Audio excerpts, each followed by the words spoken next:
Hello guys, welcome to my channel AFCI। दोस्तों, मैं अर्जुन। दोस्तों, आज की इस वीडियो में मैं आप लोगों के कुछ कमेंट्स के आंसर आपको देने वाला हूं जो आप लोगों ने मुझसे पूछे हैं। कल मैंने रात में एक पोस्ट कम्युनिटी गाइडलाइन में दी थी जिसमें मैंने कहा था कि अगर आपको कुछ भी क्वेश्चन पूछना हो तो आप वहां पर पूछ सकते हैं। तो जितने लोगों ने अभी सुबह तक जितने भी क्वेश्चन पूछे उन सब के आंसर मैं दे रहा हूं, और आगे जो लोग उस पोस्ट पर कमेंट और करेंगे उनके भी क्वेश्चंस के आंसर मैं दूंगा अगली वीडियो में। तो अभी जितने क्वेश्चन हैं उनके आंसर दूंगा। क्वेश्चन काफ़ी सारे हैं इसलिए जल्दी जल्दी क्वेश्चंस के आंसर दूंगा। तो वीडियो को कंप्लीट एंड तक देना। काफ़ी सारे क्वेश्चन हैं, आप लोगों के कई सारे डाउट्स क्लियर हो जाएंगे। तो स्टार्ट करते हैं वीडियो को। पहला क्वेश्चन है कि एनटीपीसी में टाइपिंग की डिटेल्स क्या है, कौन सा सॉफ्टवेयर यूज़ करना चाहिए, कीबोर्ड कौन सा होना चाहिए, एरर मेथड क्या है। देखो, टाइपिंग के ऊपर मैं एक वीडियो बना चुका हूँ, उसकी लिंक मैं आपको डिस्क्रिप्शन में दे रहा हूँ, वहाँ से आप जाके उसे देख लेना। आपको समझ में आ जाएगा आपको क्या करना है क्या नहीं करना है। रही बात कीबोर्ड की, कीबोर्ड कोई भी हो, अगर हमें टाइपिंग अच्छे से करना आती है तो हम किसी भी कीबोर्ड पर कर सकते हैं। सॉफ्टवेयर के लिए टाइपिंग मास्टर ही ठीक है। और जहाँ तक टाइपिंग की बात करूं तो मैं अपना बता देता हूं, जब मैंने फॉर्म भरा था मैंने भी टाइपिंग पोस्ट को ऊपर प्रेफरेंस दी थी। तो उसके लिए मैंने टाइपिंग प्रैक्टिस जब मैं करता था तो मैं तो किसी भी सॉफ्टवेयर पे नहीं की मैं सिर्फ और सिर्फ माइक्रोसॉफ्ट ऑफिस में जाके या फिर पेज मेकर किसी पर भी कर लेता था। मेन चीज़ ये है कि हमारी टाइपिंग अच्छी होनी चाहिए। टाइपिंग सॉफ्टवेयर पर सिर्फ हमारी एरर्स चेक करने के लिए और टाइपिंग स्पीड कैलकुलेट करने के लिए काम का होता है। ठीक, तो अगर आपकी टाइपिंग अच्छी है तो आप लोगों को तो सॉफ्टवेयर की ज़रूरत भी नहीं है। अगला क्वेश्चन भाई का है कि एनटीपीसी प्रैक्टिस सेट में 70 प्लस स्कोर आ रहा है, इंक्रीज करने के लिए आइडिया दो। साथ मैंने लगाया कि थोड़ी स्टैटिक जीके कमजोर है। देखो, कॉमन सी बात है, अगर स्टैटिक जीके आपकी कमजोर है तो आपके मार्क्स तो कम रहेंगे ही। तो सबसे पहले तो उसी पर फोकस करो। फोकस करने के लिए इंटरनेट के थ्रू पढ़ो, क्विज सॉल्व किया करो, और भी चीज़ें होती हैं और भी तरीके होते हैं। इसके अलावा अगर 70 प्लस स्कोर आ रहा है तो कॉमन सी बात है आप मैथ रीडिंग भी कम कर रहे हो, क्योंकि मैथ रीडिंग ही 60 नंबर की है सीधी सीधी। तो मेरे हिसाब से मैथ रीडिंग पर थोड़ा सा और फोकस करो, प्रैक्टिस सेट लगाते रहो कंटिन्यू, नंबर अपने आप बढ़ेंगे। इसके अलावा एक चीज़ और उन्होंने दी है कि कास्ट सर्टिफिकेट की जगह इनका डोमिनिकल सर्टिफिकेट वहाँ पर अपलोड हो गया है। देखो, हो सकता है कि आपका फॉर्म स्टार्टिंग में रिजेक्ट हो जाए। वैसे मेरे ख्याल से इसमें कास्ट सर्टिफिकेट रिजेक्ट होने का कोई भी ऑप्शन नहीं है। तो आपका जो भी होगा वो डॉक्यूमेंट वेरिफिकेशन के टाइम पर होगा। डॉक्यूमेंट वेरिफिकेशन में आपका जो कास्ट सर्टिफिकेट है वो लग जाएगा, आपको एक एफिडेविट बनाकर देना होगा। अगला क्वेश्चन है यहाँ पर कि रेलवे में रिटायरमेंट रूल क्या है। तो सिंपल सी चीज़ है, या तो 55 साल की अगर आपकी एज पूरी हो गई हो, या फिर इसके अलावा अगर आपकी 30 साल की सर्विस पूरी हो गई हो तो आपको रिटायरमेंट दे दिया जाएगा। अगला क्वेश्चन किया है कि अगर करंट अफेयर्स में हमें तैयारी करनी हो, जैसे खास तौर पर गवर्नमेंट स्कीम्स के बारे में, तो इन सब चीज़ों को हम कैसे प्रिपेयर कर सकते हैं। सबसे पहले तो करंट अफेयर्स आप बुक से, इंटरनेट से प्रिपेयर कर सकते हो। रही बात government scheme, CEO, brand ambassador की, तो इसके लिए सबसे बेस्ट रहता है इंटरनेट पर आप लिस्ट निकाल लो, अपडेटेड मिलती है। और सारे मतलब जितने बुक में नहीं मिलती उससे ज़्यादा हमें इंटरनेट पर मिल जाते हैं। अगला क्वेश्चन फॉर्म फिलिंग के टाइम बोर्ड इशू से है। तो अगर आपका बोर्ड गलत भरा गया है तो सबसे पहली चीज़ एक ही हो सकती है, या तो आपका फॉर्म सीधा रिजेक्ट हो जाएगा। अगर रिजेक्ट नहीं होता है तो डॉक्यूमेंट वेरिफिकेशन में एफिडेविट लगा के आप सही करा सकते हो उसे। अगला जो है वो एक क्वेश्चन नहीं है, एक सजेशन है जो कि भाई ने दिया है कि एक अपडेटेड स्टैटिक जीके का क्विज रखा जाए जो कि 25 क्वेश्चन हो जिसमें, और 10 मिनट का हो। इसमें फ़ायदा आप ही लोगों के लिए। देखो भाई, मैं भी ये सोच रहा हूँ कि आप लोगों को अपडेटेड क्वेश्चन दे सकूँ जितने दूँ। तो जो मैं हार्ड जीके वाली आप लोगों को एक सीरीज दे रहा हूँ, और इसके अलावा जो रिवीजन ट्रिक की दे रहा हूँ, इसमें दोनों में मैं अपडेटेड क्वेश्चन भी रख देता हूँ। लेकिन जो आप बता रहे हैं मैं वो भी करने का सोच ही रहा हूँ। तो थोड़ा सा वेट करो, वो भी आप लोगों को सीरीज मिल जाएगी। अगला क्वेश्चन भाई ने किया है कि इनका ग्रुप डी में जो फॉर्म फिल किया गया था वो रिजेक्ट हो गया है ब्लर इमेज के कारण। तो ये पूछ रहे हैं कि क्या एनटीपीसी के एप्लीकेशन स्टेटस जो है वो अभी आ गया है। तो देखो, अभी स्टेटस नहीं आया है, लेकिन अगर आपका ब्लर इमेज की वजह से फॉर्म रिजेक्ट हुआ है ग्रुप डी में, तो काफ़ी ज़्यादा चांस है एनटीपीसी में भी आपका फॉर्म रिजेक्ट हो सकता है, क्योंकि फॉर्म जो चेक करने के लिए सॉफ्टवेयर होते हैं वो सेम ही होते हैं सबके, रेलवे में चाहे कोई भी पोस्ट हो। अगला क्वेश्चन भाई ने है कि एनटीपीसी के प्रैक्टिस सेट में इनका स्कोर 70 से 75 के बीच में आता है, क्या एनटीपीसी क्रैक कर सकते हैं। बिल्कुल कर सकते हो। एनटीपीसी के लिए अरिहंत के प्रैक्टिस सेट बिल्कुल परफेक्ट हैं।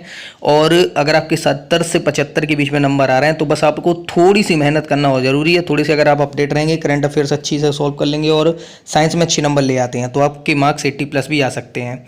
इसके अलावा इन्होंने कहा है कि मेरे प्रैक्टिस सेट में कितने आते थे। भाई, मेरे प्रैक्टिस सेट में स्टार्टिंग में जब मैंने लगाए थे मेरे 30-40 नंबर आते थे, लेकिन जैसे जैसे लगाता गया फिर ये कंडीशन थी कि कोई प्रैक्टिस सेट हो 75 प्लस 80 प्लस मार्क्स रहते ही थे।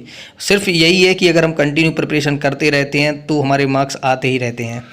यहाँ पर अगला क्वेश्चन है कि कुल मिला के ये कहना चाहते हैं कि अगर 60 मार्क्स तक कोई एएससी वाला कैंडिडेट लेके आता है मार्क्स, तो क्या उसका सिलेक्शन हो सकता है?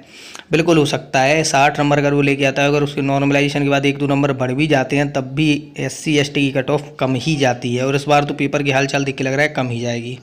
अगला क्वेश्चन है कि डेली कितने प्रैक्टिस सेट लगाने चाहिए? देखो मेरे हिसाब से हफ्ते भर में कम से कम आप लोगों को 6 दिन, 6 नहीं तो कम से कम 5 दिन तो आप लोगों को ऑफलाइन प्रैक्टिस सेट लगाने चाहिए, और कम से कम 1 या 2 दिन ऑनलाइन प्रैक्टिस सेट लगाने चाहिए। इसके अलावा अगला क्वेश्चन है कि 2004 में इनका लेग फ्रैक्चर हुआ था, 6 महीने में रिकवर भी हो गया, इससे कुछ प्रॉब्लम तो नहीं होगी? देखो अगर आपको चलने फिरने में प्रॉब्लम है तो डॉक्टर प्रॉब्लम आपको दे सकता है, लेकिन अगर आप आराम से चल फिर लेते हैं तो आपको कोई प्रॉब्लम नहीं होगी। अगला क्वेश्चन भाई का है कि टेक्स्ट बुक में 70 से 75 नंबर आते हैं, इंक्रीज़ कैसे करें? भाई देखो कोई भी प्रैक्टिस सेट हो, सीरीज हो, मार्क्स इंक्रीज़ ना होने के सिर्फ 2 ही रीज़न होते हैं।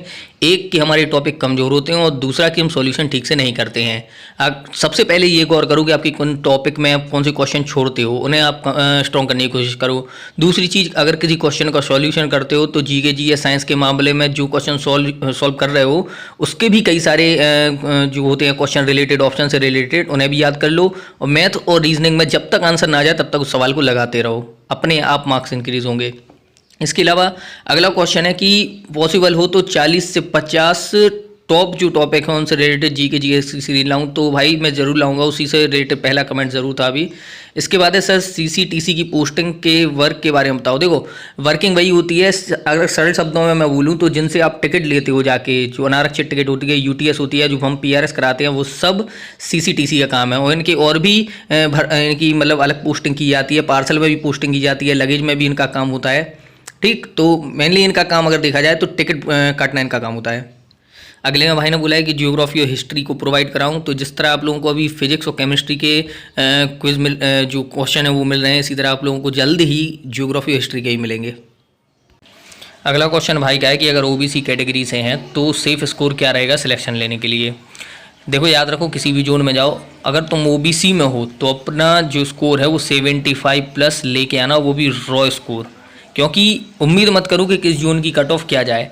हो सकता है अगर आपकी शिफ्ट सिंपल हुई तो आपके नंबर नॉर्मलाइजेशन में कम हो जाए, और अगर टफ होगी तो बढ़ भी सकते हैं, इसलिए अपना स्कोर कम से कम 75+ रखो। अगला क्वेश्चन भाई का है कि अगर बात CBT 2 की जाए तो 12th वर्सेस ग्रेजुएशन में डिफ़िकल्टी लेवल क्या रहेगा? देखो प्री तो एक सही आना है, ये तो सबको पता है। CBT 2 में बात की जाए तो 12th लेवल का जो होगा उसकी CBT 2 की डिफ़िकल्टी लेवल जो होगा वो ग्रेजुएट लेवल से थोड़ा सा कम रहेगा, क्योंकि थोड़ा सा तो अंतर उन्हें भी रखना पड़ेगा, वरना 12th और ग्रेजुएट में फ़र्क ही क्या रह जाएगा। और इसके अलावा बात है कि अगले कमेंट में पूछा है कि जो 12th वाले हैं उन्हें ज़्यादा मार्क्स लाने होंगे। ऐसा कुछ नहीं है, ये पोस्ट पर डिपेंड करता है। आप खैर मार्क्स तो ज़्यादा लाने ही चाहिए, ये तो कभी मत सोचो कि मेरे इतने नंबर आ जाए तो मेरा सिलेक्शन हो जाएगा। जितने ज़्यादा लाओगे उतना ही अच्छा है, क्योंकि कट ऑफ का कोई भरोसा नहीं है। इसलिए ये मत पूछो कि मार्क्स ज़्यादा लाने होंगे कम, चाहे 12th हो चाहे ग्रेजुएशन, आपको मार्क्स ज़्यादा ही लाने होंगे। अगला क्वेश्चन भाई ने किया है कि NTPC में बेस्ट पोस्ट जो बैठने के काम की हो स्टेशन मास्टर के अलावा, तो क्लरिकल जितनी पोस्ट हैं सारी की सारी बैठे ही रहने की हैं, दिन भर कोसी तोड़ो और कोई काम नहीं है। बाकी जो काम नॉर्मली करना पड़ता है वो तो होता ही है अपना। अगले कमेंट में पूछा है कि जो फिजिक्स और केमिस्ट्री की मैं वीडियो देता हूँ क्या उससे सारा का सारा एग्जाम में आएगा? देखो अगर आपको पता ही होता कि इस चीज़ से, इस वीडियो से या इस किताब से सारा एग्जाम में आना है, तो भाई फिर इंसान को किसी चीज़ की ज़रूरत क्या थी? सब कुछ उसी बुक में से आता, हर किसी के नंबर पूरे आते, फुल मार्क्स आते सबके। ठीक, तो जितना मैं आप लोगों को क्वेश्चन दे रहा हूँ, मुझे पूरी उम्मीद है कि अधिकतर क्वेश्चन इन्हीं में से आएंगे, ज़्यादातर क्वेश्चन इसी में से रहेंगे। अब भैया यार इक्का दुक्का क्वेश्चन कहीं और से आ जाते हैं, तो इसमें तो मैं तो क्या कुछ बड़े से बड़े जो पब्लिकेशन होते हैं, जो किताबें छापते हैं, वो भी कुछ नहीं कर सकते हैं। और ये चीज़ आप भी जानते हैं, आप भी इतने समझदार हैं सब लोग, कि जो बुक्स में होता है पूरा का पूरा बुक्स में से नहीं आता है। कुछ क्वेश्चन ऐसे होते हैं जो आउट ऑफ सिलेबस रहते ही हैं। अगला कमेंट भाई का है कि एग्ज़ाम 2020 में तो नहीं होने वाला। देखो अभी रिसेंटली NCR में झांसी डिवीजन में भी अखबार में ये चीज़ निकली हुई है कि साल के अंत तक रेलवे कोई भर्ती नहीं करेगा। इससे पहले मैंने NR के ऊपर ही वीडियो बनाई हुई है। तो ये चीज़ को लेके देखो आप लोगों को खुद सोचना पड़ेगा कि अगर रेलवे अपना घाटा पूरा करना चाहती है तो वो अभी एग्ज़ाम कराने का खर्च अपने ऊपर नहीं लेगी, जहाँ तक है वो एग्ज़ाम को पोस्टपोन नहीं करेगी। एग्ज़ाम तो खैर आपका होना ही है, एग्ज़ाम में कोई वो नहीं है, भर्ती कैंसिल नहीं होगी, भर्ती पोस्टपोन हो सकती है, ये मैं आपको पहले ही बता चुका हूँ। तो 2020 में एग्ज़ाम ना हो ऐसा कोई वो भी नहीं है कि कन्फर्मेशन हो कि एग्ज़ाम होगा ही होगा, लेकिन एग्ज़ाम ज़रूर होगा।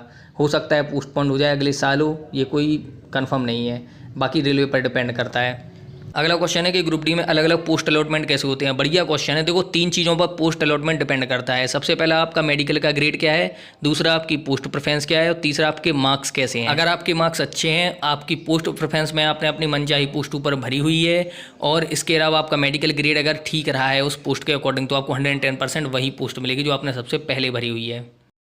अगला क्वेश्चन भाई क्या है कि सारी डॉक्यूमेंट में पेरेंट्स के नाम सेम है पर आधार कार्ड में सेम नहीं है, तो डी में प्रॉब्लम होगी क्या। देखो बिल्कुल नहीं होगी। सिर्फ आधार कार्ड का जो यूज़ होता है डॉक्यूमेंट वेरिफिकेशन में, वो आपके रेजिडेंस यानी आपके निवास को वेरीफाई करने के लिए किया जाता है। अगला है कि ऑनलाइन टेस्ट सीरीज कौन सी बेस्ट है। देखो यार, मैं ऑनलाइन की जगह ऑफलाइन ज़्यादा सजेस्ट करता हूँ आप लोगों को। फिर भी ऑनलाइन आप लगाते हो तो ग्रेड अप लगा सकते हो, बढ़िया है। अगला क्वेश्चन है कि मेडिकल में विटिलिगो से कोई प्रॉब्लम होती है। देखो जिन्हें नहीं पता, विटिलिगो यानी त्वचा का कुछ हिस्सा होता है जिसका हमारा रंग उड़ जाता है, वहाँ पर चित्ते सफ़ेद चित्ते पड़ जाते हैं, इसे ल्यूकोडर्मा भी बोलते हैं। देखो मेडिकल में इन चीज़ों से कोई प्रॉब्लम नहीं होती है। मेडिकल में कहीं भी नहीं मांगा जाता कि आपको अगर त्वचा से संबंधित कोई बीमारी है तो उसके एवज में आपको बाहर कर दिया जाएगा, ऐसा कुछ नहीं होता है, आप सेफ रहोगे। अगला क्वेश्चन भाई क्या है कि वाईफाई स्टडी में जो फ्री मॉक टेस्ट होते हैं ऐप में, वो कैसे हैं। देखो सबसे पहली चीज़, मैंने अभी तक वाईफाई स्टडी ऐप जो है वो ना तो डाउनलोड की है, ना ही मैंने उसमें मॉक टेस्ट अभी तक चेक किए हैं, ठीक। और जहाँ तक देखो मैं चेक इसलिए नहीं करता हूँ, रीज़न ये है कि मैं बुराई नहीं कर रहा हूँ यहाँ पर। वाईफाई स्टडी एक बहुत बड़ा चैनल है, कॉमन सी बात है, अच्छे से अच्छे वो लोग आप लोगों को मटेरियल देते भी हैं। मैं सबसे ज़्यादा इंपॉर्टेंट ये मानता हूँ कि जो प्रिपरेशन होती है वो हमारे ऊपर डिपेंड करती है। मॉक टेस्ट से ये मत सोचो कि सिर्फ मॉक टेस्ट लगाने से ही कुछ होता है। अगर आप सॉल्यूशन अच्छे से करना जानते हो, अगर आप अपने टॉपिक को स्ट्रॉन्ग करना जानते हो, तो किसी भी मॉक टेस्ट या प्रैक्टिस सेट की भी आपको ज़रूरत नहीं पड़ेगी। अगला क्वेश्चन है कि इन्होंने फॉर्म फिल किया है 12th से, लेकिन अब ग्रेजुएशन हो गई है, तो क्या ये चेंज कर सकते हैं स्ट्रीम। बिल्कुल चेंज नहीं कर सकते। जिस डेट में फॉर्म अप्लाई किया उस डेट में ही आपकी जो स्ट्रीम है उसी से फॉर्म अप्लाई होता है। अगले क्वेश्चन का आंसर ये बिल्कुल सेम ही है जो मैंने पिछले में अभी बताया, आप चेंज नहीं कर सकते हो स्ट्रीम। इसके बाद अगला क्वेश्चन है कि इन्होंने अभी तक GK GS नहीं पढ़ी हुई है, मैथ और रीजनिंग ही हुए है कंप्लीट, और अगर ये कहते हैं 2 महीने अगर इन्हें मिलते हैं NTPC के एग्ज़ाम से पहले, तो क्या ये प्रिपेयर कर सकते हैं।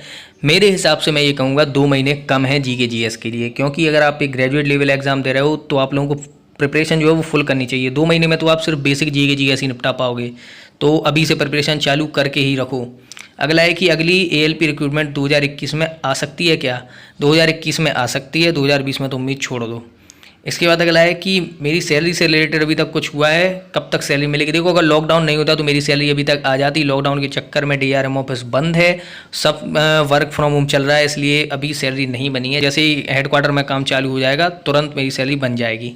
अगला क्वेश्चन है कि प्रीवियस ईयर की प्रैक्टिस सेट में 70 से 75 के बीच में नंबर आते हैं, और जब प्रैक्टिस सेट लगाते हैं तो 60 से 65 के बीच में। GK कमज़ोर होती है, उसका रीज़न क्या है। सिंपल सा है, पिछले NTPC में जो एग्ज़ाम आया था वो थोड़ा सा सिंपल था, तो कॉमन सी बात है उसमें अच्छे नंबर आएंगे, लेकिन प्रैक्टिस सेट आप अभी के हिसाब से लगा रहे हो तो उसमें नंबर कम ही आएंगे। इसमें डिमोटिवेट होने की कोई ज़रूरत नहीं है, ना ये सोचने की कि प्रिपरेशन कमज़ोर पड़ रही है। बस ये ध्यान रखो कि जिन पोर्शन में जो टॉपिक के आप क्वेश्चन छोड़ रहे हो वो टॉपिक को कैच करो और उसे प्रिपेयर करो, ताकि उसका क्वेश्चन अगली बार नहीं छूटना चाहिए। अगला क्वेश्चन है कि GK GS स्पीडी और साइंस स्पीडी क्या बेस्ट है। तो देखो बेस्ट तो है, लेकिन कंप्लीट नहीं है। कंप्लीट आप इंटरनेट से ही प्रिपेयर कर सकते हो। इसके बाद अगला है कि NTPC की जो कट ऑफ है वो नॉर्मलाइजेशन के बाद क्या जा सकती है। देखो नॉर्मलाइजेशन के बाद बात करें तो आप पिछले साल की कट ऑफ चेक कर लीजिए, इंटरनेट पर है, उससे ही मिलती जुलती कट ऑफ आपकी अभी भी जाएगी। अगला क्वेश्चन है कि ग्रुप डी में 75 प्लस स्कोर सेफ रहेगा। OBC के लिए बिल्कुल सेफ रहेगा, लेकिन 75 पर आके अटक मत जाना और प्रिपेयर करना ताकि और अच्छे मार्क्स ला सको। इसके बाद अगला है कि CBT 2 क्लियर करने के बाद कैसे पता चलता है कि 3rd स्टेज में टाइपिंग होगा या साइको।